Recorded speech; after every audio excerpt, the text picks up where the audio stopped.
Bismillahirrahmanirrahim. Assalamualaikum warahmatullahi wabarakatuh. Asyhadu an la ilaha illallah, asyhadu anna Muhammadar Rasulullah. Allahumma sholli ala sayyidina Muhammad wa ala ali sayyidina Muhammad. Kama sholaita ala sayyidina Ibrahim wa ala ali sayyidina Ibrahim bil alamina innaka Hamidum Majid. Sebelumnya kita panjatkan dahulu doa kepada Gusti Allah Ingkang Maha Agung untuk saudara-saudara kita yang telah memberikan sholawatnya lewat infak dakwah kepada channel dakwah ini, sehingga channel ini dapat dengan eksis hadir dalam ruang-ruang diskusi kalian semuanya, ya.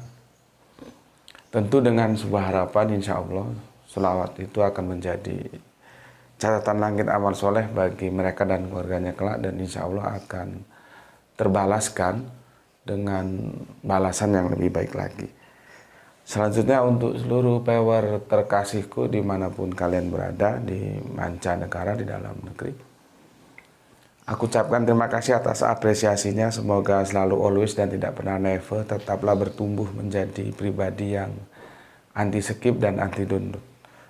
Bagi yang berkenan silakan saja di share, tapi linknya ya, jadi jangan diunduh lalu dipotong gak karuan lalu diunggah ulang. Aku tidak pernah kasih izin untuk hal-hal yang demikian. Berikutnya semuanya aku nggak bisa sebutkan satu persatu. Terima kasih atas doa-doa baiknya, dan semoga kebaikan doa itu juga tercurahkan bagi yang mendoakan. Sesama saudara muslim, kita saling mendoakan dalam kebaikan ya, dan insya Allah doa kita bagian dari doa-doa yang diijabahi oleh Gusti Allah Agung. Amin amin ya rabbal alamin. Oke. Belajar dan mengajarkan Al-Quran itu adalah kebaikan, dan semoga kita orang yang selalu bisa menempuh dalam jalan-jalan kebaikan itu, ya. Kita lanjutkan kajian kita sekarang, seri yang kedua ya. Serinya kedua sekarang. Kemarin kan seri yang pertama ya, ke-1. Dan ini Selasa, aku puasa, jadi no coffee morning ya. Kita kalem-kalem saja. Dan insya Allah Ramadan kita Kamis Pon ya, kita sudah Ramadan. Ini aku lanjutkan. Semoga kita mendapatkan gambaran yang jelas. Nih ya, kalau mau ada lagi yang memberikan referensi, monggo silahkan diajukan ya. Jadi tajuk kita dalam Al-Quran tidak ada informasi siksa kubur, itu tidak ada. Ya, dari yang berapa ayat itu. Nanti ada lagi yang ngomong 6.666. Itu gundulnya itu minta di bikin gundul lagi itu ya. Jadi Al-Quran itu bukan 6.666 tapi 6.236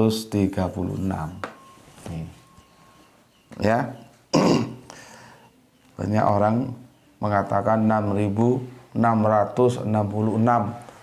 tanpa melakukan checking ya.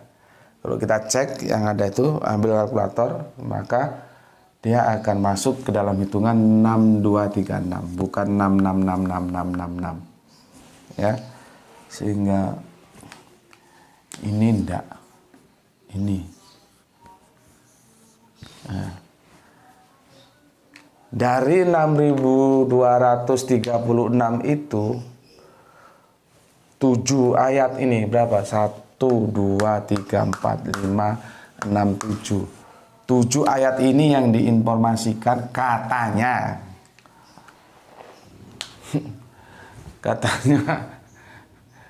bahwa ketujuh ayat ini menginformasikan adanya siksa kubur. Ya kita jangan tolak dulu, meskipun jangan terima dulu. Siapa tahu ini benar. Tapi kan siapa tahu juga ini salah. Nah, untuk menghilangkan siapa tahu itu ya langsung aja dicek.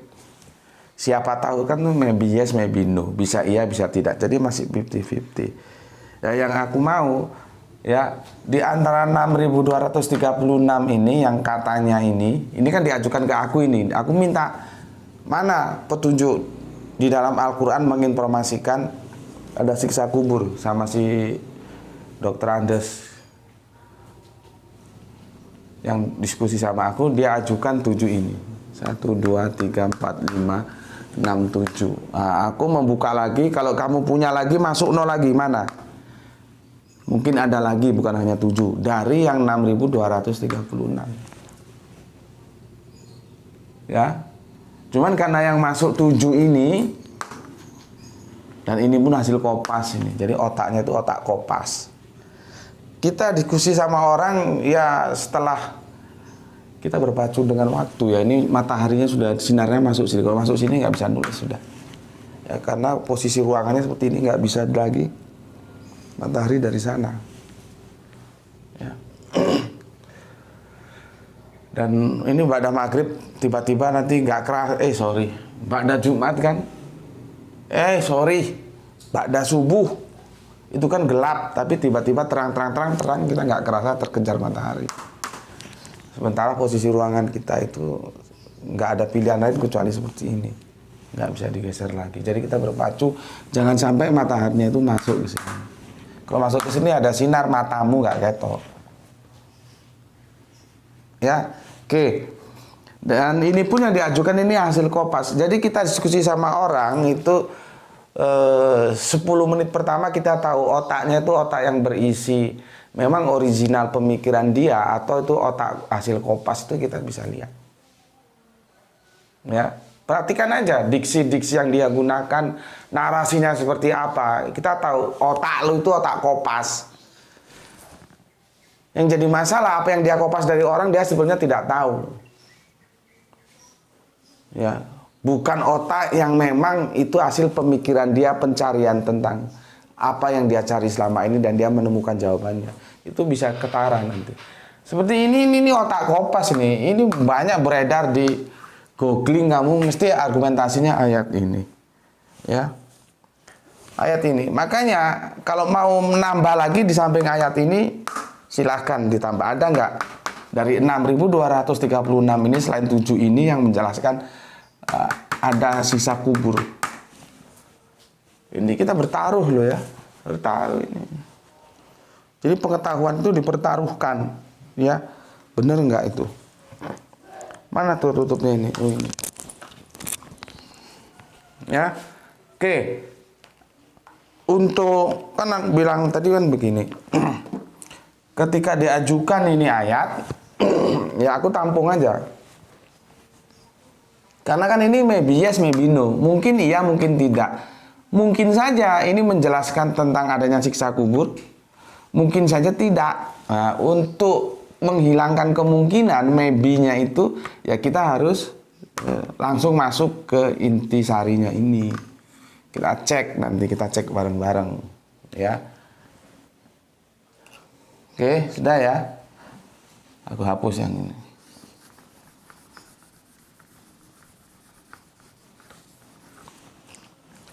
Ini sebetulnya ngujinya itu gampang kok ini ya. Ini gampang banget. Kita pakai rumus bagaimana apabila kita melihat hasil kerjaan-kerjaan, misalkan mahasiswa ujian statistik itu ya. Kalau atasnya salah itu mesti bawahnya salah semua. Karena dia saling terkait. Nah, ini juga enak. Parameternya apa? Kubur. Ya. Kubur.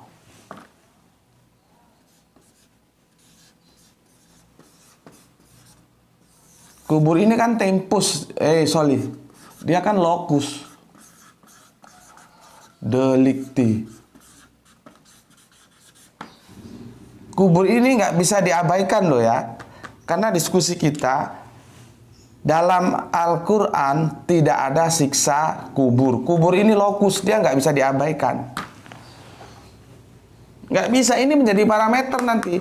Untuk ngecek ini sebetulnya gampang banget. Apakah ini terkait dengan lokus? Apakah ini terkait dengan lokus? Apakah ini terkait dengan lokus? Apakah ini terkait dengan lokus? Apakah ini terkait dengan lokus? Apakah ini terkait dengan lokus? Apakah ini juga terkait dengan lokus? Kalau nggak terkait ya berarti argumentasinya mentah. Gitu aja. Gampang kan? Jadi aku menggunakan cara yang paling sederhana ya. Ketika kita akan mengkaji informasi-informasi Al-Quran, pahami dulu.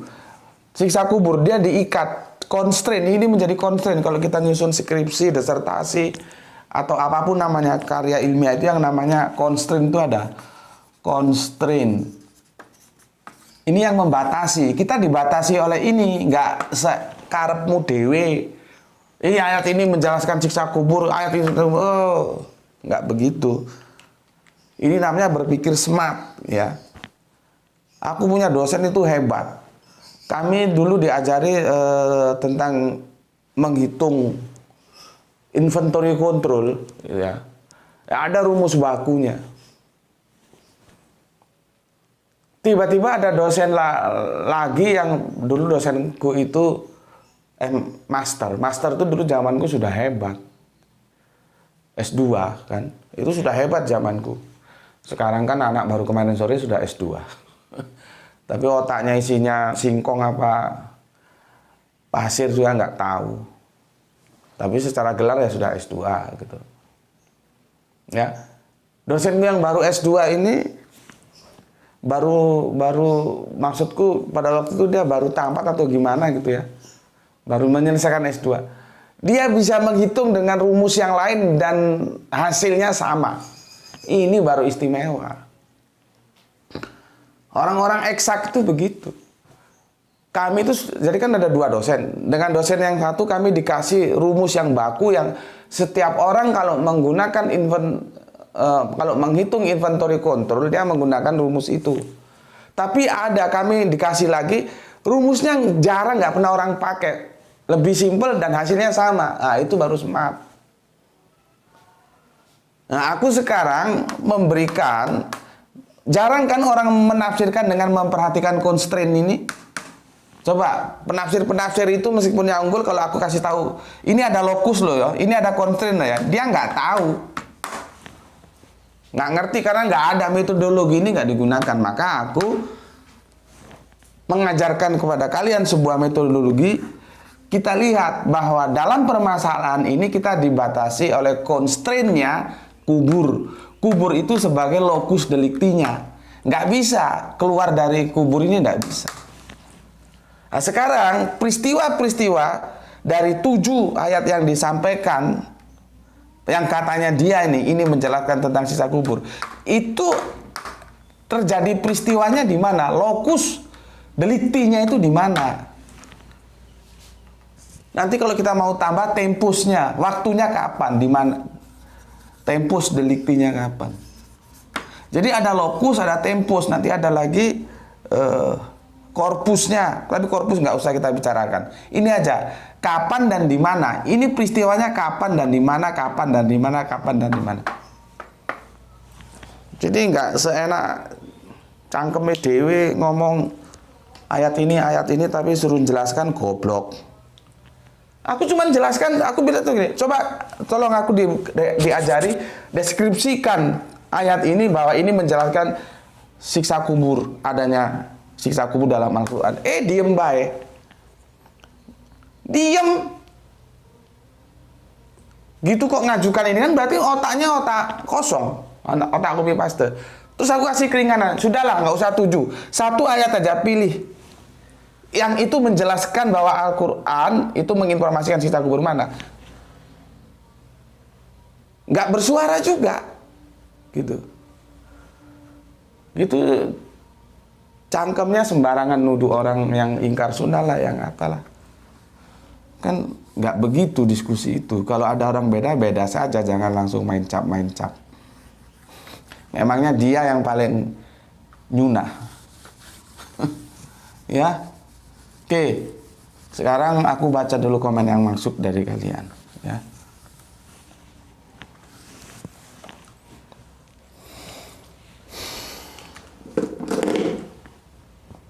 Ini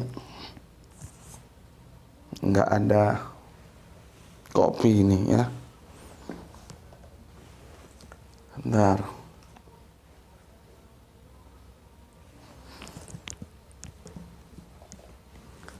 Aku baca satu-satu komen yang masuk dari kalian, ya. Sebagai bentuk penghormatanku, ya, apresiasiku dari kalian semuanya. Bismillahirrahmanirrahim, ya. Pertama, Soleha kita hari ini dia mengutip surat At-Taubat ayat 101. Sebetulnya nanti yang paling berat itu menjelaskan ini loh. Dari ketujuh yang diajukan tuh ini. Ya, polemiknya yang paling seru itu di sini. Di antara ketujuh ayat ini. Ya. Ini Soleha kita hari ini sudah mengkopasnya, ya. Oke, terima kasih. Kemudian Gispati, ya. Alhamdulillah hadir Tuan Guru, kajian yang ditunggu-tunggu siap pasang otak. Ya, semoga kita semua selalu dalam ridho Gusti Allah. Salam Isra dari Palu. Oke. Terima kasih. Salam Isra juga untuk semua saudaraku di Palu. Berikutnya dari Roman Jugen, Kang Roman Jugen. Assalamualaikum, waalaikumsalam. Izin nyimak Gus dari Jakarta, seperti biasa selalu menggelegar dan out of the mainstream.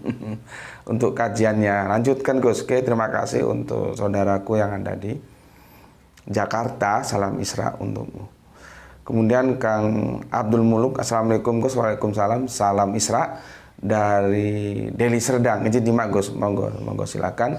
Salam Isra juga untuk semua saudara muslimku yang ada di Deli Serdang. Kita lanjutkan dari soleha kita Tri Nur Hayati. Amin, doa yang sama untuk Gus Betik dan keluarga. Terima kasih. Sayangnya nggak dikasih tahu ini dari mana, ya. Asalnya dari mana, cuman amin, doa yang sama untuk Gus Betik dan keluarga. Mungkin nanti Tri Nur Hayati bisa mendeskripsikan lagi asalnya dari mana, ya. Terima kasih untuk Tri Nur Hayati. Salam Isra juga untukmu bersama keluarga. Kita lanjut Black Rabbit, kelinci hitam, ya. Setuju Gus, sama pemikiran kita. Terima kasih. Ya, dari Black Rabbit, nggak tahu juga ini ada di mana. Kita ke Agitia Karis. Assalamualaikum Gus. Waalaikumsalam. Salam Isra dari Lebak Bulus. Izin ikut ngopi Gus, ngobrol perkara iman. Lebak Bulus Jakarta, ya. Dan paling enak ikut nyimak kajian Gus sambil minum kopi dan makan pisang goreng. Pisang goreng itu menu jajanku yang paling favorit sejak kecil. Gus, izin tanya, apakah puncak keimanan adalah ikhlas Gus? Menyembah kepada Allah. Bagaimana kalau saya selama ini hanya beribadah cuma takut siksa dan finalnya mengharapkan surga? Assalamualaikum. Waalaikumsalam. Dr. Suryadi berpendapat begitu, bahwa puncak ibadah itu ikhlas, ya.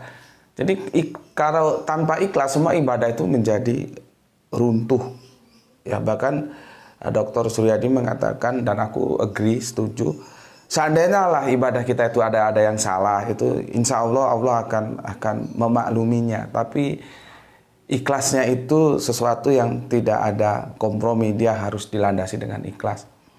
Masalahnya bicara ikhlas itu ya nggak gampang, gitu loh. Dan kita juga harus satu terminologi dulu, apa ikhlas itu, gitu ya. Nggak gampang, ikhlas itu apa. Tapi aku sepakat kalau ada yang mengatakan bahwa ikhlas itu menjadi puncak dari sebuah ibadah. Kalau tidak ada keikhlasan, ya itu runtuh, nggak ada nilai, gitu. Ya, di situ aku setuju, ya. Terus bagaimana kalau saya selama ini hanya beribadah cuma takut siksa neraka dan finalnya mengharapkan surga? Ini pertanyaan berat ya. Mungkin Abu Nawas yang bisa jawab ini.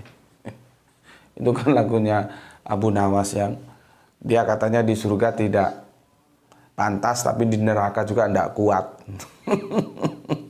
Ya, mungkin pertanyaan ini yang bisa jawab Abu Nawas ya. Atau kamu buka catatannya Rabia Ad-Dawiyah ya. Itu kan termasuk pemikir Islam wanita juga ya. Rabia Ad-Dawiyah itu judulnya surga telah aku bakar dan neraka telah aku guyur. Poin dari apa yang mau disampaikan oleh Rabia Ad-Dawiyah itu adalah supaya orang itu beribadah tidak karena pingin surga takut neraka. Ya, intinya sih di sana. Maka dia bilang surga telah aku bakar dan neraka telah aku guyur disiram air. Ya, itu mantap sekali ya, Rabia Ad-Dawiyah. Coba cari bukunya itu ya. Jadi sekali lagi, kalau menurutku sih, bagaimana kalau saya selama ini hanya beribadah cuma takut siksa neraka dan finalnya mengharapkan surga? Ya enggak apa-apa. Nah, makanya itu lagi. Nanti ikhlas itu ada jenjangnya, ikhlas level berapa dia? Apakah salah ketika orang beribadah itu karena takut neraka dan ingin surga? Ya nggak bisa disalahkan, karena Al-Quran menjanjikan itu. Nah, artinya sekarang diskusi berkembang lagi, ya. Apakah bisa dikatakan ikhlas orang yang beribadah itu hanya karena takut terhadap neraka dan inginkan surga? Nah, kan rame lagi. Masalahnya ikhlas itu apa lagi? Harus dijelaskan, ya. Kalau aku bilang itu tidak melanggar karena Al-Quran memang begitu. Ya. Ya mungkin itu levelnya level dasar lah. Nanti level puncaknya itu seperti yang ditawarkan Rabia Ad-Dawiyah itu. Bahwa kita beribadah bukan karena ingin surga dan takut neraka. Karena itu nanti itu sudah takdir. Takdir kan aku sudah jelaskan. Takdir itu ketetapan yang nggak bisa diganggu gugat. Aku diajarkan begitu bahwa surga dan neraka itu takdir. Tapi kalau salah memahami takdir bisa repot lagi nih. Aku dulu juga keliru sebabnya. Setelah aku tanyakan kepada guru Al-Quranku almarhum Gus Panani, semoga Allah merahmati durpanjatnya, aku baru jelas. Takdir itu dimaksud begini. Kalau kamu hidup dalam hukum Allah, pasti kamu dapatkan surga. Nggak usah dipikir-pikir, itu sudah automatically. Tapi kalau kamu hidup di luar hukum Allah, pasti kamu mendapatkan neraka. Itu sudah takdir, ketetapan, ketentuan yang nggak bisa diganggu gugat. Nggak ada ceritanya hidupmu itu belangsak di luar hukum Allah, ya. Semua kamu langgar, terus kamu mendapatkan surga jannah, itu nggak mungkin karena takdirnya nggak begitu. Ya, itu yang bisa aku jelaskan ya. Jadi sebetulnya atau beginilah ya, ikhlas yang tertinggi itu yang seperti ditawarkan oleh Rabia Ad-Dawiyah itu. Ya, semua dilakukan hanya karena Allah, bukan karena takut neraka, ingin surga. Karena itu juga sudah automatically, sudah ditakdirkan begitu. Ya, mungkin itu yang bisa aku jelaskan ya. Mungkin penjelasanku kurang memuaskan, atau supaya lebih puas lagi bikin kan ini sudah ada jadi lagu ini. Almarhum mualaf kita yaitu Krisya kan sudah menyanyikannya ini ya. Kalau nggak salah itu syairnya itu digubah oleh sastrawan kita Taufik Ismail ya. Kalau aku salah tolong dikoreksi. Kan sudah jadi lagu ini ya. Begitu Karis ya. Tentu kurang memuaskan jawabanku. Selanjutnya Kang Mas Rupano, Depok hadir Gus, menyimak kajian sambil diinpus, sekalian mohon doanya buat kesembuhan saya Gus. Salam Isra juga untukmu. Ya Allah ya Robbi, berikanlah kesehatan untuk saudaraku Kang Mas Rupano Fitro ya. Semoga engkau angkat penyakitnya dan kembalikan dia dalam kondisi sehat sehingga bisa bersama kami ngaji bareng di sini. Amin amin ya robbal alamin. Oke, Kang Rupano Fitra, semoga Allah segera beri kesembuhan ya. nggak tahu ini sakitnya sakit apa. Dan kita sesama saudara Muslim mendoakan ya. Oke. Kemudian ini mengutip surat Al-Hijr ya, ayat yang ke-74 nih. Oke. Freedom ya, alam barzah, pembatas antara dunia dan akhirat. Jadi seperti apa ya? Rest area itu kan pembatas ya. Ini tentunya nggak pas sekali lah ya, cuman analogi yang aku pilih ini. Rest area ya, ini pembatas antara hulu, gampangannya hulu ya, dan muara. Atau kalau kita keberangkatan dan tujuan. Ini rest area ini. Barsak itu pembatas. Kalau gampangnya ini dunia, ini akhirat. Kita menanti di sini. Ya. Jadi apa yang dijelaskan Freedom ini, alam barzah itu pembatas antara dunia dan akhirat ya, atau rest area. Kalau orang Inggris biasanya apa itu? Rest in peace ya. Beristirahat damai atau apa gitu. Nggak tahu istilahnya. Kalau biasanya RIP, disingkat RIP. Rest in peace atau gimana bahasa Inggrisnya kurang ngerti aku. Kalian lah yang pandai bahasa Inggris itu ya. Oke. Kemudian Al-An'am 93 sudah dinukil sama soleha kita ini ya. Nanti kita bicarakan satu-satu. Kemudian lanjut Kang Irfan Al-Akbar, siksa kubur. Nah, ini tema yang menarik, selama ini terjadi pertanyaan saya juga. Terima kasih telah dihadirkan di sini. Ikut nyimak sambil menata dokumen-dokumen. Oke, terima kasih, salam Isra juga untukmu ya. Itu banyak dari teman-teman sepertinya yang mengatakan bahwa si A, si B, si C telah membahas siksa kubur itu. Ya terserah saja. Nggak apa-apa, bagus. Kamu harus lihat video-video yang lain. Nanti kamu bisa mengkomparasi ya, bagaimana beliau-beliaunya itu membahas siksa kubur dan kamu komparasi bagaimana aku membahas siksa kubur. Bagus-bagus saja ya. Tapi yang jelas aku dan mereka itu nggak ada urusan. Itu urusan mereka dan ini urusanku. Kalaupun pendapatnya sama ya maybe saja, mungkin saja dan bisa saja. Tapi aku dengan nama-nama yang disebut itu siapa itu nggak ada urusan aku. Ya, mau si A, mau si B, mau si C, terserah saja. Gitu.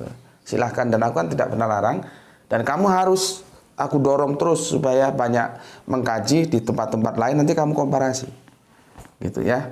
Oke, jadi kalau misalkan kalian sudah pernah membaca, melihat atau mendengar atau apapun tentang siksa kubur dari pembicara-pembicara yang lain, itu semakin bagus. Tapi sekali lagi aku ingatkan, aku nggak ada urusan sama mereka. Ya, pendapat kami sama, ya bisa saja sama. Itu ya. Oke. Yang kedua, tadi dari Kang Irfan Al-Akbar, Bu Ne ya, yang ada di Banjarmasin, izin hadir nyimak. Tuan Guru, salam Isra juga untukmu bersama semua keluargaku yang ada di Banjarmasin. Kemudian Kang Edi Margono, assalamualaikum, waalaikumsalam warahmatullahi wabarakatuh. Ini yang punya Jogja ini. Kang Samsul Yatim, salam Isra. Namanya mayat itu sudah kosong, tidak bisa disiksa lagi. Lalu apa ruh bisa digebukin? Menarik, ditunggu seri berikutnya. Ini pertanyaannya ini agak lalu apa ruh bisa digebukin? Ini pertanyaan yang ribet loh untuk dijelaskan ini.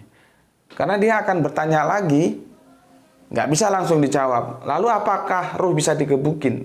Masalahnya bukan langsung bisa masuk apakah ruh bisa digebukin. Masalahnya yang digebukin itu apa ruhnya.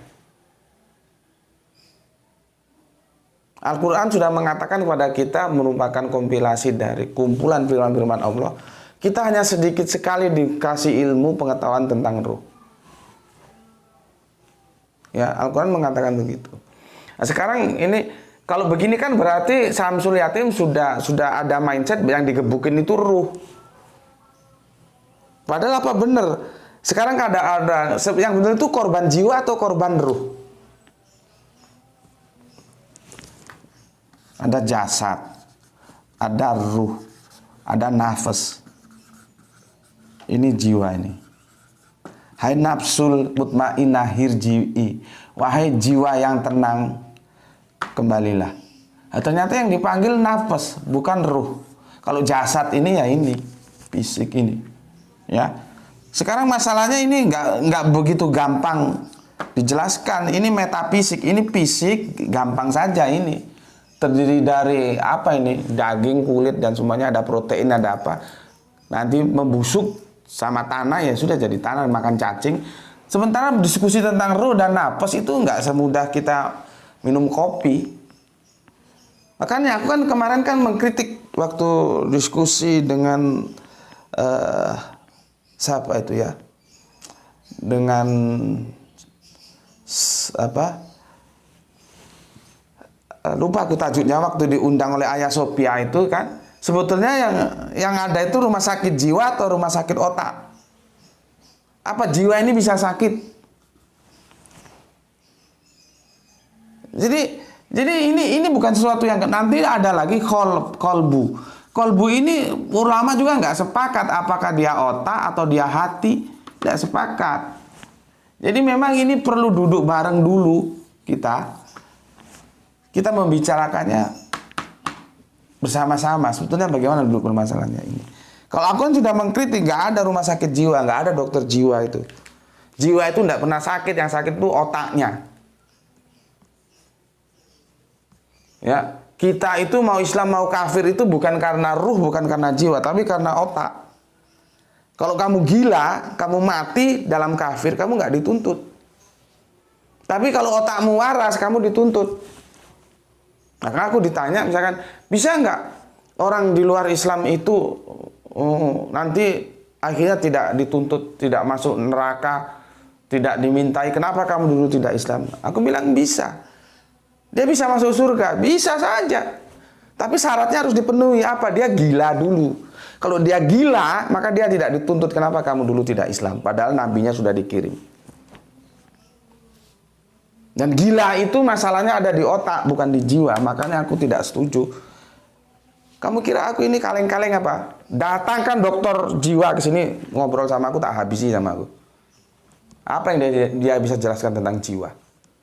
Jiwa itu nggak pernah ada masalah. Yang bermasalah itu otak. Kita dituntut untuk berislam karena otak kita waras. Kalau otaknya gemblong, gila, itu ndak Islam, ndak apa-apa. Itu hukum positif juga kan begitu. Ada di pengadilan tentang pembunuhan. Ternyata yang bunuh ini otaknya nggak waras, dia nggak bisa dihukum, orang otaknya gendeng kok. Bukan jiwanya, bagaimana jiwanya waras nggak? Bagaimana? Ya, jadi Samsul Yatim sudah terjebak. Dia kira yang digebukin itu ruh. Aku sih tidak mengatakan itu salah. Tapi aku juga nggak mengatakan itu benar. Masih perlu kita bawa ke ruang diskusi. Yang digebukin itu apanya? Kalau jasad sudah jelas. Selesai sudah dia. Bersama cacing tanah nanti. Nah, masalahnya ketika kita digebukin nanti itu kita bangkit. Nah, kembali lagi. Kita sudah bahas di kajian utama kita. Yesus itu dibangkitkan dalam kondisi kebangkitan jasmani atau rohani. Kesana lagi nanti ya. Makanya kan ini kajiannya kalau dibawa ke masalah-masalah pembagian tubuh seperti ini ruwet, nggak bisa dikatakan iya atau tidak, nggak semudah itu ya. Jadi kita batasi dulu tentang siksa kuburnya, bukan yang disiksa itu apanya, bukan apanya ya, bukan ruhnya, bukan yang disiksa itu ruhnya, jiwanya atau jasadnya, nggak ke sana. Yang itu ruwet, nanti perlu diskusi khusus seperti tadi. Yang kita diskusikan itu adalah siksanya itu. Tentang apanya yang disiksa, bukan bagian yang kita diskusikan. Ya. Ini aku kasih stressing point supaya nanti otak kalian tuh nggak kemana-mana. Jadi kita tidak membicarakan Apanya yang disiksa? Yang kita bicarakan itu ada nggak siksanya itu? Dan itu dibatasi konten di mana? Di dalam kubur. Ya, oke. Kang Juanto ya, Cirebon hadir Gus, salam Isra. Oke, matur nuwun, salam Isra juga untukmu Kang Juanto. Kemudian MBR dari Kemayoran. Assalamualaikum Gus, waalaikumsalam. Jin berpendapat hal siksa kubur memang tak ada dalam Al-Quran. Mantap ya. Makanya aku bilang, aku nggak pakai tanda tanya ya, pakai tanda seru ini. Dalam Al-Quran tidak ada siksa kubur. Kenapa aku bisa pede? Karena aku belajar. Makanya kamu belajar. Gitu loh ya, supaya nggak diombang-ambingkan orang. Ya. Dan menurut saya siksa kubur tak masuk akal, Gus. Karena orang yang telah wafat dari zaman Nabi Adam hingga sekarang sudah disiksa. Lalu apakah dalil dengan orang yang wafat menjelang hari akhir ya? Karena setahu saya semua orang akan menjalani yaumul hisab. Dan nanti di sanalah para manusia akan disiksa menurut dosa-dosa mereka masing-masing. Itu saja, Gus. Assalamualaikum, waalaikumsalam warahmatullahi wabarakatuh. Jadi dia melihatnya dari dimensi waktu. Yang kasihan kan yang mati duluan itu, dia digebuki sampai nanti datang Sa'ah. Nah ini masalahnya juga. Ini untuk yang junior, kamu harus lihat videoku dan menjelaskan tentang Sa'ah dan kiamah. Karena kiamah itu tidak mungkin terjadi tanpa Sa'ah dulu. Ya, ini makanya video itu saling terkait ya. Aku lupa kemarin, aku mengingatkan sekarang ya. Kalian harus review ulang apa itu Sa'ah, apa itu kiamat. Karena nanti ini hubungannya kiamat, sementara kiamat juga dipahami sebagai Sa'ah, bangkit. Yaumul lail, bangkit tengah malam. Kiamat dibangkitkan. Ini kan kita nanti berbicara tentang kebangkitan. Lah kalau kiamat sama Sa'ah aja masih blank, nggak tahu. Sa'ah dibilang kiamat, kiamat dibilang Sa'ah, ya repot. Ya. Oke, terima kasih MBR atas masukannya dan sukses selalu. Salam Isra untukmu dan untuk semua keluarga yang ada di Kemayoran ya, dan semoga sehat selalu. Selalu tetap konsisten di dalam Islam sampai menutup mata. Amin, amin ya rabbal alamin. Kemudian Kang Saran Gipari, oke, mantap, matur, thank you. Septin Kuswanda, Alkitab ini lupa ajab sistem lebih berat menyaksi. Nggak ngerti aku maksudnya apa ya. Kemudian Al-Burud dinukil juga oleh Rini. Mana Al-Burud? Nih ya. Ya. Tapi di sini dia nukil. Oh ya betul. Al-Burud. Lanjutnya, wah, ini. Kang Agus Nasri, ikhlas sama putus asa, irit sama pelit. Jadi beda tipis, Gus. Kang Agus Nasri, ayo kita sama-sama doakan ya.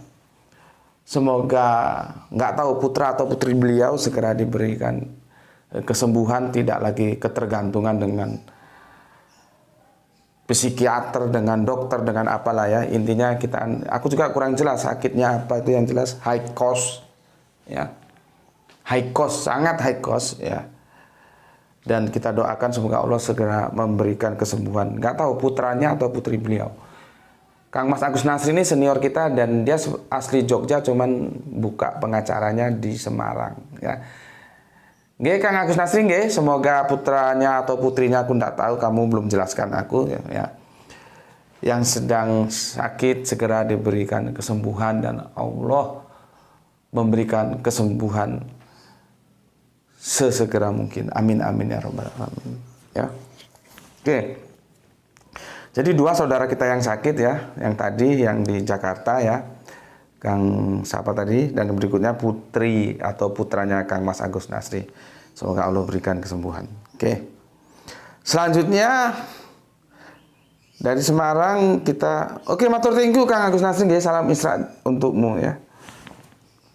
Kemudian untuk Kang Ahmad Saipul ya. Penghakiman ada setelah dihisab amal dan dosa. Hisab ada setelah dibangkitkan padang mahsyar, ya. Terbuka amal yang mengalir tidak terputus, amal sodako. Maksudnya itu begini loh. Tentunya orang yang masih punya amal jariah itu kan masih dalam perhitungan gitu. Belum penghukuman. Kan di alam barzah itu gitu ya. Jadi panjang sekali tapi intinya ke sana, ya. Oke, terima kasih Kang Ahmad Saipul. Berikutnya Arif Musnin Tuban hadir goske matur thank you. Kang Hermana Nata Wijaya assalamualaikum. Waalaikumsalam. Bandung hadir nyimak salam israf. Oke, terima kasih. Soleh kita Rini 7125 nggak ada di sini. Oh ini ya surat Nu. Oke, terima kasih. Kang Didi assalamualaikum. Waalaikumsalam. Terima kasih. Ini saudara kita Bapak Kopi Mania Randu Balatung ya. Datang pergi, banyak perginya sama datangnya kemana saja ya. Hari pembalasan itu besok di akhirat, bukan di alam kubur. Di alam kubur itu semuanya sama-sama menunggu hari pembalasan. Kapan waktunya? Sangat dekat, sehari atau setengah hari. Oke, mantap. Untuk saudaraku yang ada di Randu Balatung ini Kang Burhanuddin ya, tapi nama lengkapnya aku enggak tahu ya. Burhanuddin Harahap atau siapa gitu. Kemudian tapi dia Jawa ya, cuman bapaknya mengidolakan menteri di era Orde Lama dulu, maka dikasih nama dia seperti namanya. Kan dulu aku kira orang Batak, Harahap itu kan Batak. Ternyata enggak, itu hanya nama aja yang dikasih. Kemudian Kang Mas Iwan Tamim ya, Tangerang hadir Gus salam Isra. Oh, sorry. Ini Bapak kita ya, Bapak Iwan Tamim, terima kasih. Oke, terima kasih Pak. Terima kasih. Rini mengutip ayat yang ke-50 ya, 50 mana ini? Al-Anfal 850. Oke. Al-Ghafir ini ya. Al-Ghafir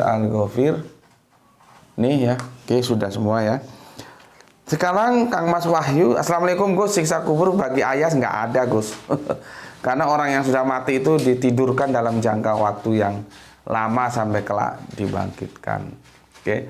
Jadi nggak ada kegiatan siksa menyiksa dalam kubur. Maaf Gus kalau saya salah. Oke, matur thank you ya. Jadi nggak ada siksa menyiksa dalam kubur itu. Oke. Randu Balatung ya. Setuju banget, cocok dengan Pak A dan Pak AM dan Pak MM ya boleh-boleh saja, mau cocok mau enggak itu kemungkinannya ada saja ya. Aku juga nggak tahu apa argumentasi mereka tentang siksa kubur ini, aku juga nggak ngerti ya. Kalau menolak argumentasinya apa, kalau menerima apa nggak tahu ya. Oke, terima kasih informasinya dari Kang Mas dari Randu Balatung. Rijal Wahyu Rembang hadir pertama Gus, mantap ya. Asli Tegal sisa kubur ya.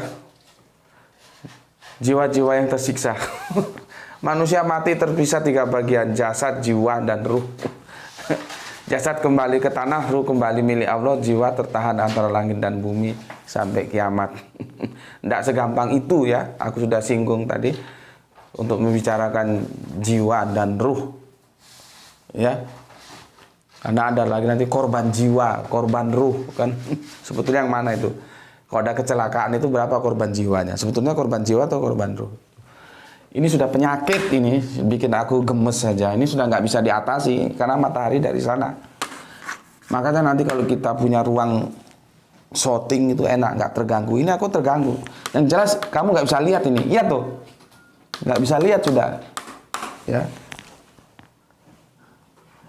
Kemudian Apri Lampung menyapa. Oke, terima kasih Apri.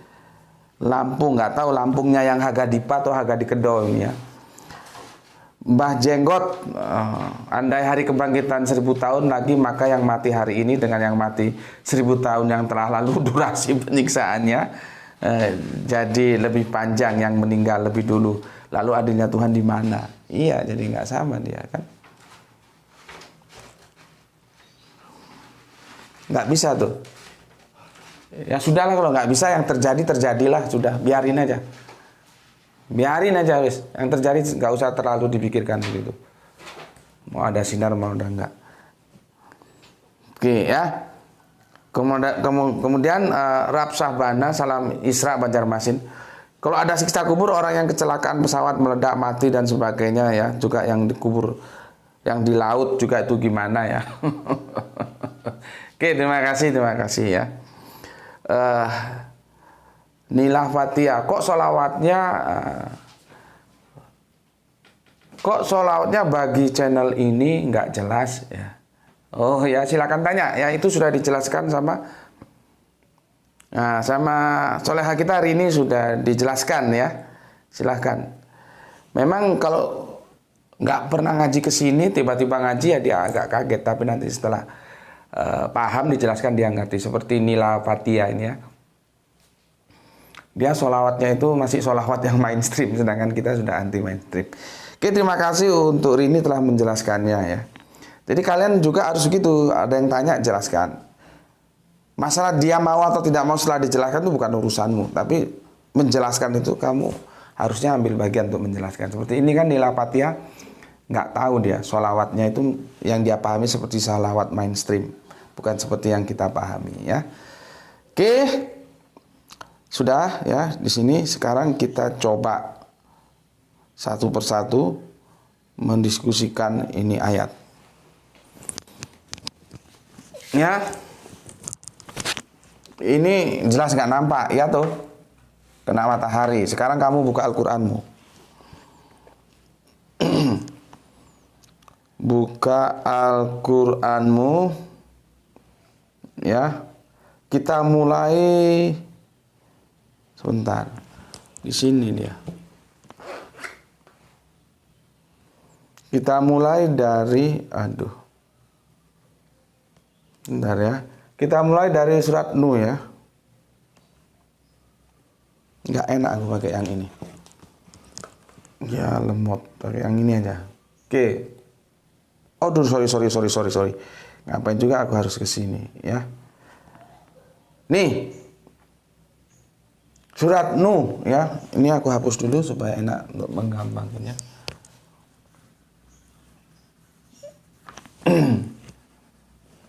Seperti aku bilang, yang berat itu di sini, maka ini belakangan aja ya. Belakangan aja. Kalau di sini nampak tuh ya. Oke, kita mulai dari sini. Ini kena matahari nggak nampak, matamu nggak nampak. Sini aja, lihat, perhatikan sini. Surat Nuh. Ya. Kita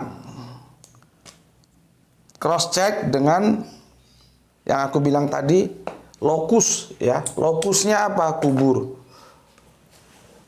Kubur nampak di sini tuh ya. Ini menjadi lokus. Ini dia akan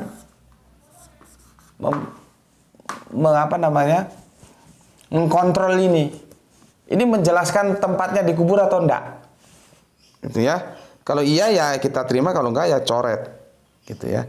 Ini menjadi constraint, lokus ini menjadi constraint.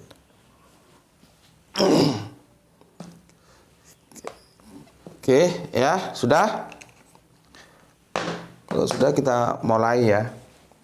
Dari ini nggak nampak di sini aja ya. Quran surat Nuh ya, surat yang ke-71 ayat yang ke-25. Bismillahirrahmanirrahim ya. Ayo sama-sama kita cek. Ini tangguh nggak kalau dijadikan sebuah argumentasi bahwa Al-Quran itu menjelaskan siksa kubur ya. Kita mulai surat Nuh 71 ayat 25. Disebabkan kesalahan-kesalahan mereka ditenggelamkan lalu dimasukkan ke neraka. Maka mereka tidak mendapatkan penolong selain Allah. Menjelaskan lokusnya. Menjelaskan lokus enggak ayat ini? Kan enggak ono. Gitu aja coretnya, gampang aja kan? Ya. Disebabkan kesalahan-kesalahan mereka ditenggelamkan, dimasukkan kemana? Ke neraka. Maka mereka tidak mendapatkan penolong selain Allah. Kan bukan mengatakan bahwa lokusnya ini ada di kubur, di neraka. Nanti juga bicara neraka itu hati-hati. Bicara jana juga hati-hati. Bicara jana hati-hati, bicara nar hati-hati. Karena ada nar yang itu nanti setelah eskatologi, ada nar yang sekarang. Ada jana yang nanti setelah eskatologi, ada jana yang sekarang. Baiti janati, rumahku surgaku. Nggak nunggu nanti aku di eskatologi nanti. Sekarang ini sudah ada jana. Nar juga sudah ada. Makanya kenapa orang-orang koruptor itu begitu bajingannya berani nyolong duitnya rakyat? Karena dia itu terjerat pada sebuah pemahaman seolah-olah nar itu hanya nanti aja. Allah nanti aja kok, Allah nanti aja kok. Dia nggak tahu bahwa di dunia ini pun sudah ada nar. Ya. Dan yang disebutkan nar di sini itu tidak menjelaskan di dalam kubur. Satu. Selesai ya, kita coret. Ternyata enggak. Ini enggak menjelaskan tentang adanya siksa kubur. Oke, yang kedua surat Al-Hijr 1574 ya. Maka kami jungkir balikkan dan kami hujani mereka dengan batu dari tanah yang keras. Sudah jelas. Ini lokusnya itu di dunia. Ini hukuman yang diberikan di dunia, bukan di dalam kubur. Ini otak geblek ini. Gelarnya dokter Andes tapi otaknya otak udang. Lebih dari udang tambah geblek aku bilang. Itu yang aku bilang otak copy paste. Maka kalau diskusi sama aku jangan main-main. Kamu punya kapasitas dan otoritas nggak untuk berhadapan dengan aku? Ini kan geblek sekali. Sudah jelas-jelas ini mengatakan peristiwa itu lokusnya itu di bumi. Kami jungkir balikkan dan kami hujani mereka dengan batu dari tanah yang keras. Ini di bumi. Bukan di dalam kubur. Kok dia pakai untuk mendukung pendapatnya bahwa Al-Quran menjelaskan siksa kubur.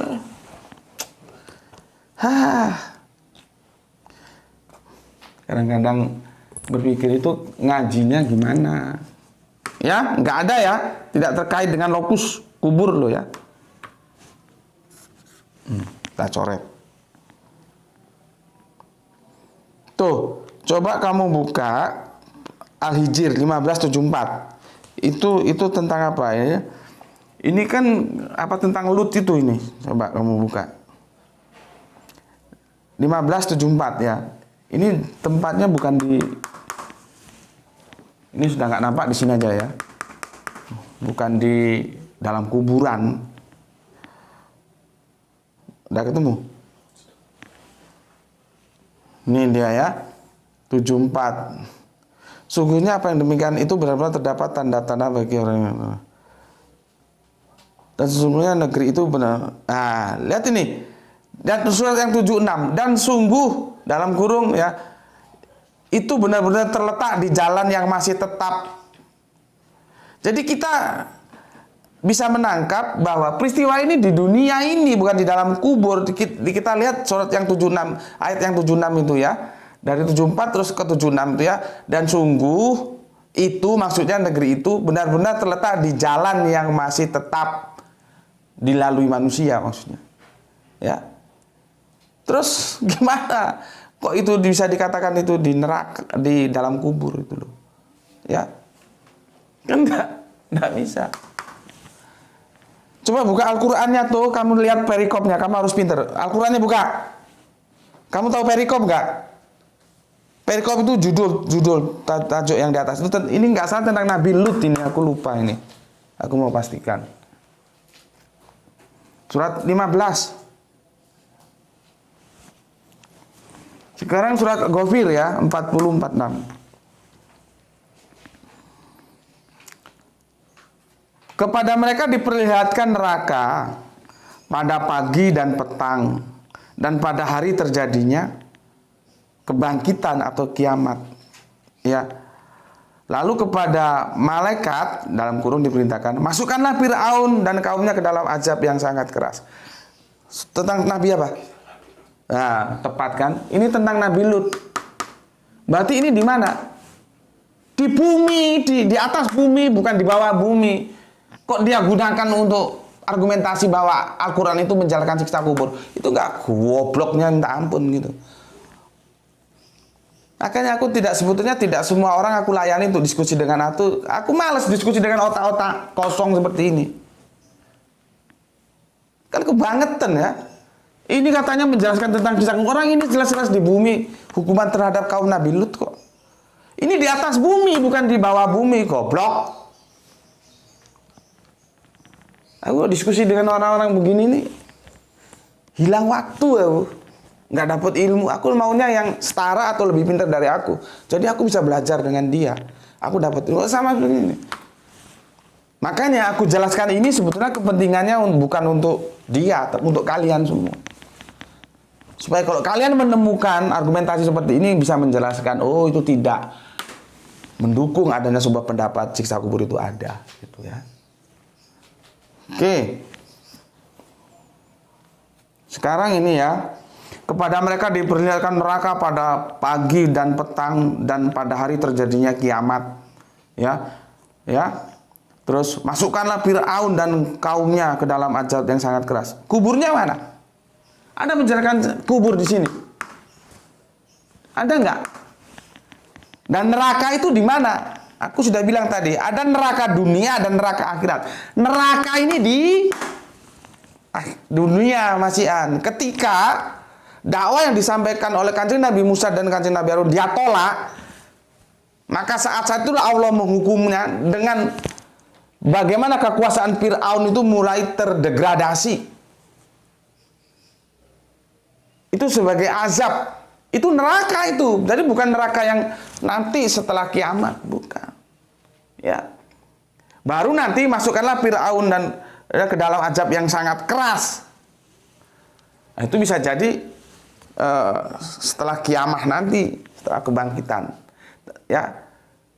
Tapi apapun adanya, ini tidak mencerminkan di dalam kubur. Gitu loh ya.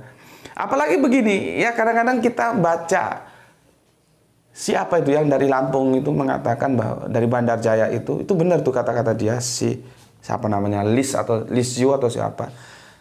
Kita tahu bahwa Al-Quran itu bahasa sastra cukup tinggi, tapi kok kita itu memahaminya polos-polos banget dah. Pagi dan petang itu jangan kamu, berarti kalau kamu tekstual ya, kepada mereka diperlihatkan neraka pada pagi dan petang. Berarti pada sore dan pagi petang. Kalau sore enggak, kalau malam enggak. Karena tekstualnya pagi dan petang. Gitu cara memahaminya. Oh, kalau sore itu si Fir'aun dan pengikutnya enggak ditampakkan neraka. Karena apa? Nah, itu jelasnya pagi dan petang saja kok. Gitu. Terus kalau malam, oh malam tambah enggak nampak, orang gelap. Gitu jawabnya. Itulah kalau goblok. Pagi dan petang itu menyatakan waktu, tapi di situ tidak diartikan bahwa pada waktu pagi dan petang saja neraka itu ditampakkan. Tidak. Pagi dan petang itu menyatakan sesuatu yang terus menerus. Itu namanya gaya bahasa sastra. Jadi kehancuran-kehancuran yang itu neraka bagi Fir'aun, kekuasaannya sudah terdegradasi, itu ditampakkan. Gitu loh. Di mana? Ya di atas bumi, bukan di bawah bumi. Ya, selesai ya. Nih, ya, nggak ada kaitannya dengan kubur. Dibilang dalam kubur. Oke, sekarang ke surat yang 4 Al-Buruj ya. 85 ayat 10. Sungguh orang-orang yang mendatangkan cobaan ya kepada orang-orang mukmin laki-laki dan perempuan, lalu mereka tidak bertobat, maka mereka akan mendapat azab jahanam dan mereka akan mendapat azab yang membakar. Iya, diazabnya itu di mana? Diazabnya itu di mana? Di kubur. Ingat ini mengkontrol, ini constraint. Ini kita lalui dulu karena ini agak berat menjelaskannya. Ya. Kita langsung ke 850 Al-Anfal ya. 8 50 ya. Dan sekiranya kamu melihat ketika para malaikat mencabut nyawa orang-orang kafir sambil memukul wajah dan punggung mereka, rasakanlah olehmu siksa neraka yang membakar. Nah ini, nerakanya apakah sudah di dunia atau nanti di akhirat? Di dunia. Karena dicabutnya nyawa itu di dunia, bukan nanti di akhirat. Terus begini-begini untuk mendukung ini.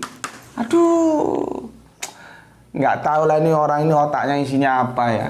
Jelas enggak, karena ini tidak dikubur. Ini dia masih di atas tanah, bukan di bawah tanah peristiwanya ya. Lihat aja. Dan sekiranya kamu melihat ketika para malaikat mencabut nyawa orang-orang kafir, pertanyaannya, nyawanya dicabut itu di dalam tanah atau di atas tanah? Dan itu sudah ada kata-kata neraka. Neraka itu tidak harus neraka yang nanti akan kita tempati setelah kebangkitan. Sekarang juga, jadi gini ya, kalau kamu punya kesadaran agamamu bagus, terus moralitasmu bagus, kamu nggak akan melakukan hal-hal yang melanggar hukum. Karena ketika melanggar hukum, kamu itu dalam neraka, nggak nyaman, nggak enak. Lampunya matiin tuh, mungkin sudah cukup terang. Iya, ini tidak masuk ya. Sekarang yang Al-An'am gelap. Al-An'am sekarang ya. 63. Sebentar tak cariin. Al-An'am surat yang ke-6 ya. Duh, enggak punya aku. Surat yang ke-6. Tuh, cariin surat 693. Bapak mau baca. Ya. Aku belum terkompilasi aku di sini. Surat atau gini aja. Surat 6 udah tuh. Surat 693 ya. Sorry, surat 693. Panjang banget ini. Surat 693. Siapa yang lebih zalim daripada orang-orang yang mengada-ngadakan dusta terhadap Allah atau yang berkata, telah diwahyukan kepadaku padahal tidak diwahyukan sesuatu pun kepadanya. Dan orang yang berkata, aku menurunkan seperti apa yang diturunkan Allah. Sekiranya engkau melihat pada waktu orang-orang zalim berada dalam sakaratul maut dan para malaikat memukul dengan tangannya, keluarkanlah nyawamu pada hari ini, kamu akan dibalas dengan azab yang sangat menghinakan karena kamu mengatakan terhadap Allah yang tidak benar dan kamu menyombongkan diri terhadap ayat-ayatnya. Sami mawon dengan ini. Sakaratul maut, sakaratul maut. Sakaratul maut itu di atas tanah, bukan di dalam tanah. Ya. Jadi dia di atas tanah. Sakaratul maut. Ini kan menceritakan sakaratul maut. Dia di atas tanah, bukan kubur itu kan di bawah tanah. Inilah tak jelaskan ya. Di sini nampak tuh? Hah? Sini? Sini nampak? Ini loh tak jelaskan. Ini ya. Ini tanah ini. Ini tanah. Ya, ini di atas tanah, ini di bawah tanah. Kubur itu di sini. Nggak ada kubur di atas tanah. Pasti di bawah tanah atau di dalam. Ini dua ayat ini, sakaratul maut itu lokusnya itu di sini. Lokusnya di sini, di atas tanah, bukan di bawah tanah, bukan di kubur.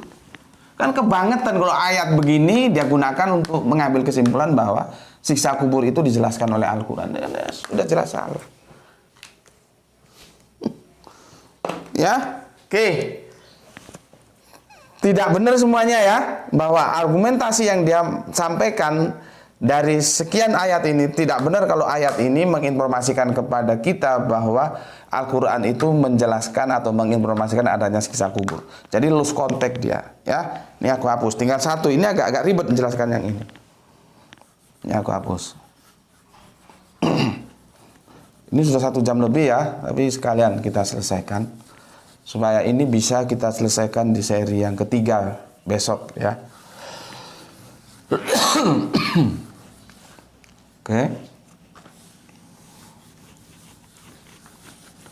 Di sini nih ada yang memang menjadi perdebatan dan akhirnya menjadi seru ya.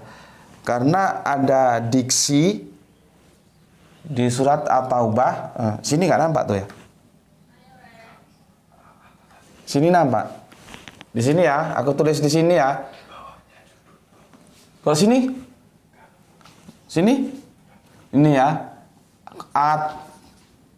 Quran surat At-Taubah. Surat yang ke-9 nomor 101 ya. Kenapa ini menjadi ribet? Ya, tidak semudah tadi kita menyelesaikannya. Karena ini ada diksi 2 kali. Ini, ya. Bagaimana penjelasannya? Ya, kita baca. Sorry.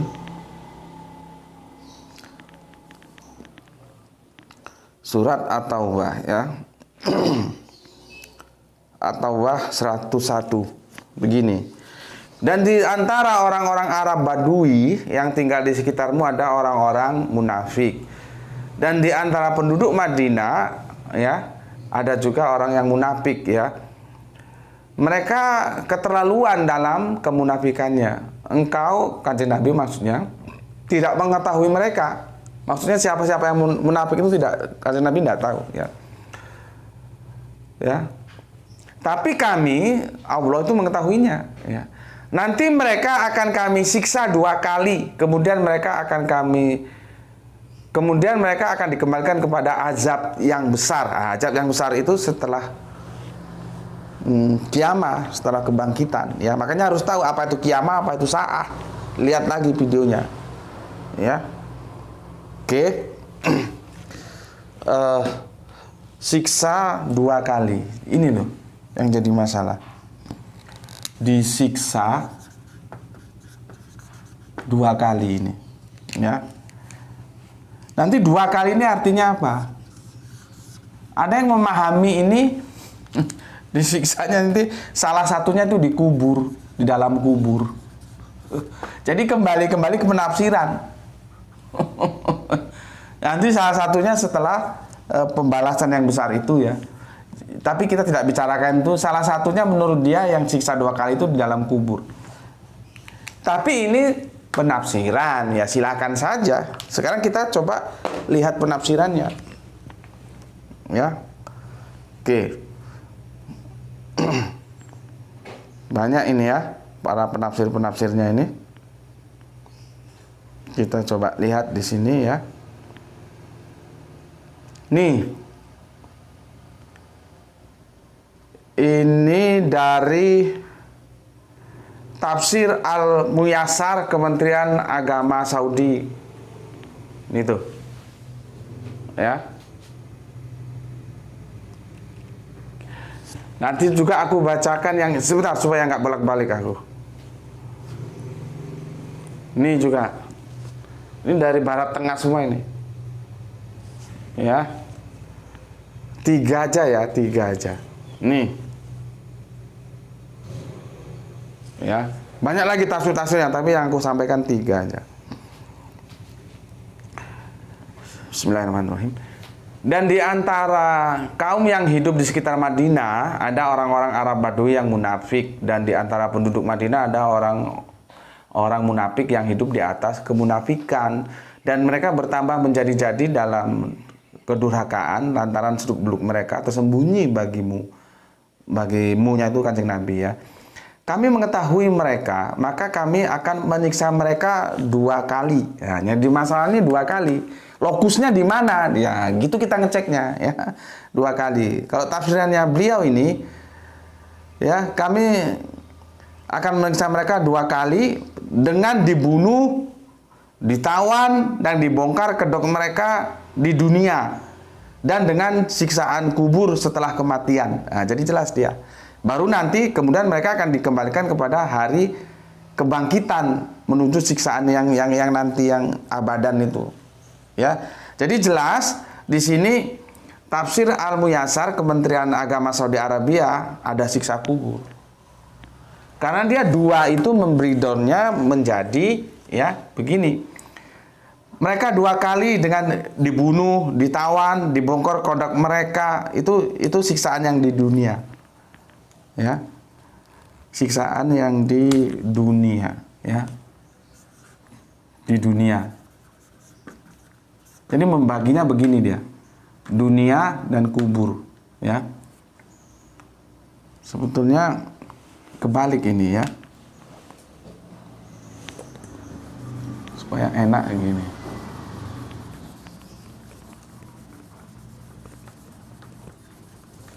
Ya.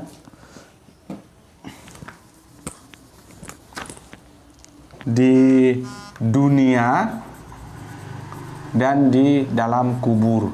Ini kan lokus ini. Ya, dunia dan kubur. Nah, nanti kalau ini kan ini nampak tuh di sini. Ini akhirat. Ini yang disebut tadi barzakh gitu loh. Pembatas antara dunia dan akhirat. Ini terminal aja di sebelah rest area. Ya. Nah, ini Kementerian Agama Saudi ini seperti yang aku bilang tadi ya, lihat ini, ya. Kami mengetahui mereka, maka kami akan menyiksa mereka dua kali. Yang pertama ini dengan dibunuh, ditawan dan dibongkar kedok mereka di dunia, ya. Dan dengan siksaan kubur. Nah, berarti siksa kubur ada menurut dia. Ya. Kita lanjut lagi, ini dari Tafsir Al-Mukhtasar Markas Riyadh di bawah pengawasan saya doktor. Doktor aja seperti ini dia. Salih bin Abdullah bin Humaid, Imam Masjidil Haram. Nah, gitu ya. Ya nggak apa-apa, silakan saja. Kita nggak usah lihat doktornya apa, kok. Lihat aja dia ya. Aku langsung ke yang dua kalinya aja ya. Allah akan menimpakan azab kepada mereka sebanyak dua kali. Pertama, Allah akan menimpakan azabnya di dunia dengan mengungkapkan kemunafikan mereka, membunuh mereka, dan menjadikan mereka sebagai tawanan perang. Itu pertama, sama berarti ya. Ya dengan depaknya Riyadh tadi ya, sama. Kedua, Allah akan menimpakan azab kepada mereka di akhirat dalam bentuk azab kubur. Nah, sama ya. Jadi di dunia ya, di dalam kubur sama. Oke. Yang terakhir ini masih banyak tapi 3 aja komparasinya. Tafsir Al-Madinah Al-Munawwaroh Markas Takzim Al-Quran di bawah pengawasan Syekh. Wah, ini lebih gawat lagi kalau tadi dokter, ini profesor. Profesor Dr. Imad Juhair Hafiz, Profesor Fakultas Al-Quran Universitas Islam Madinah. Waduh, kurang hebat mana ini gelar-gelarnya? Ya, kurang hebat mana? Tapi kita nggak usah ngeper, nggak usah minder. Mau dia profesor, doktor, mau dari imam mana, nggak usah minder. Kembalikan ke Al-Quran. Al-Quran menjadi hakim nanti. Tafsiran mana yang benar? Tapi kalau kamu belum sudah kena penyakit feodalisme pendidikan, kamu lihat aja ini. Lihat ini gelarnya. Syekh. Sudah saya ada Profesor Dr. Imam Juhair Hafiz lagi. Profesor Fakultas Al-Quran Universitas Islam Madinah. Nggak usah keder, biasa saja. Karena kita punya pedoman. Apa? Al-Quran. Nanti tafsir dia itu sejalan nggak dengan Al-Quran? Gitu aja. Jadi mungkin ada yang bilang, oh itu anak jalanan kok mau melawan Profesor Dr. Syekh lagi. Dari Arab lagi gitu. Memangnya ada apa? Apakah dia pasti benar? Apakah saya pasti salah? Karena saya lahir di jalanan. Kembalikan. Al-Islam itu Al-Quran dan As-Sunnah. Apakah pendapat dia didukung? Ya, lihat ini pendapatnya seperti ini. Dan sebagian orang Badui yang ada di sekitar Madinah, ya, adalah orang-orang munafik. Demikian juga sebagian penduduk Madinah tetap dalam kemunafikan. Kamu tidak mengetahui mereka, hai Rasulullah. Karena mereka sangat pandai dalam menyembunyikan kemunafikan, dan dengan keagungan dan kekuasaan kami mengetahui mereka. Kami akan mengajak mereka 2 kali. Ya, 2 kalinya itu di mana saja ya. Di dunia dengan terbunuh di medan perang atau tertawan, dan ketika mereka mati dengan azab kubur. Nah, sama aja, sami mawon. Dengan azab kubur. Kemudian kiamat mereka akan dikumpulkan di neraka jahanam dengan azab yang pedih. Oke. Jadi dari 3 pemikir-pemikir dari Arab itu, mereka mengatakan azab kubur ini ada sebelum nanti masuk ke sini. Jadi dari dunia diajab dengan kalah perang, dengan dihukum, ditawan dan sebagainya, terus setelah mampus, setelah mati diajab kubur sebelum nanti ke sini. Kerangka berpikirnya begitu. Tapi ingat, tafsir. Aku hadirkan supaya berimbang, ini satu jam lebih ya.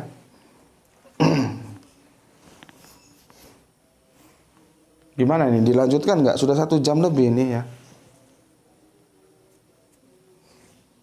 Aku kira besok aja ya. Besok aja karena 1 jam itu sudah melampaui limit yang teramat limit ya. Tapi setidaknya sudah aku bacakan 3 tafsir itu mengatakan bahwa siksa kubur itu ada. Dan aku besok akan menampilkan tafsir tandingannya. Ya, tafsir tandingannya. Ya. Sampai di sini dulu ya. Pesan dari aku, jaga Allah, jaga Kanjeng Nabi, jaga Al-Quran, jaga sholatmu dalam bingkai iman Islammu yang paling dalam sebuah keindahan. Namun tetap aja memberi hormat kepada saudara-saudara kita yang lain yang memilih jalan lain, karena mereka juga saudara kita. Ya, semoga mendapatkan keberuntungan, rezeki yang barokah dan kesehatan yang prima. Ya. Dan juga mari kita sama-sama doakan, ya Allah, adanya saudara-saudara kami yang sedang sakit, sembuhkanlah ya Allah, karena Engkaulah yang maha pengasih dan maha penyayang. Dengan kasih sayang-Mu ya Allah, sembuhkanlah keluarga-keluarga kami yang sedang diuji oleh sakit penyakit ya Allah. Amin amin ya rabbal alamin. Oke, selanjutnya salam Isra untuk semuanya. Bismillahirrahmanirrahim. Alhamdulillahirabbil alamin.